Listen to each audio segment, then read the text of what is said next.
Hey guys, it's Dorian Ray, also known as Instructions Unclear, Hand Stuck in Blender, and today we're going over the tank that was introduced into Overwatch 2, Junker Queen.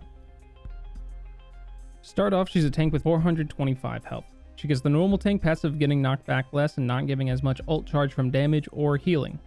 Her second passive is Adrenaline Rush, which causes her to heal herself when enemies are affected by her bleed damage with the same amount as the bleed damage. Pretty much every tick of bleed damage heals you as well.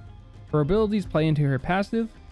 First, you have her Jagged Blade, which you throw out a knife that deals 80 damage on hit and applies a bleed over the next 3 seconds, dealing 15 damage. When you recall the knife, it travels through enemies and walls to come straight back to you. If the knife is stuck in someone, it will get pulled towards you when you recall it. On the recall, if it goes through enemies, they will be affected by the bleed damage. While the knife is in your hand, it changes your quick melee to a stab with the knife, applying its bleed to any enemy hit along with normal quick melee damage. Next, you have Commanding Shout. Upon activation, you get 200 extra health and nearby teammates get 50 temporary health, along with getting a plus 30% movement speed buff. The buff lasts for 5 seconds on you, but only 30 seconds on allies. The range on this ability is a circle around you with a 15-meter radius. Your last ability is Carnage. It's a melee ability where you bring out a giant axe and swing it in front of you, dealing 90 damage on hit and causing a bleed of 40 damage over the next 3 seconds. It has a max range of 5 meters. If multiple enemies are in front of you, you can hit multiple at the same time. Her ult is called Rampage, where you charge forward, dealing 100 bleed damage over 5 seconds and applying anti-heal.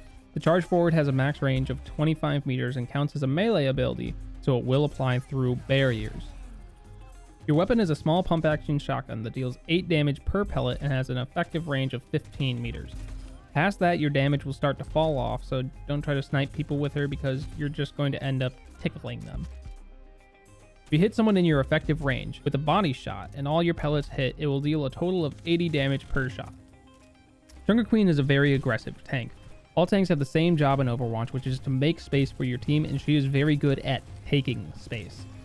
She has great brawl potential with her passive healing her over time as long as you apply your bleed damage, and with her abilities and weapon, it is very easy for her to pick off DPS and support characters if they get too close. Her ult is great for countering support characters since it applies anti-heal and has the potential to hit the entire enemy team. Sadly, because of her low health pool in comparison to the other tanks, she is very easily burst down, and she has to get close to make use of her passive, so the best counter to a Junker Queen is just to not go near her.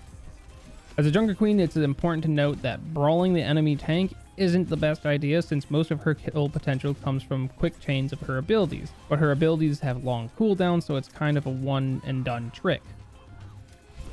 And now you know about Junker Queen. You're welcome. Thanks for watching. More videos like this should be coming soon, and I hope this helps.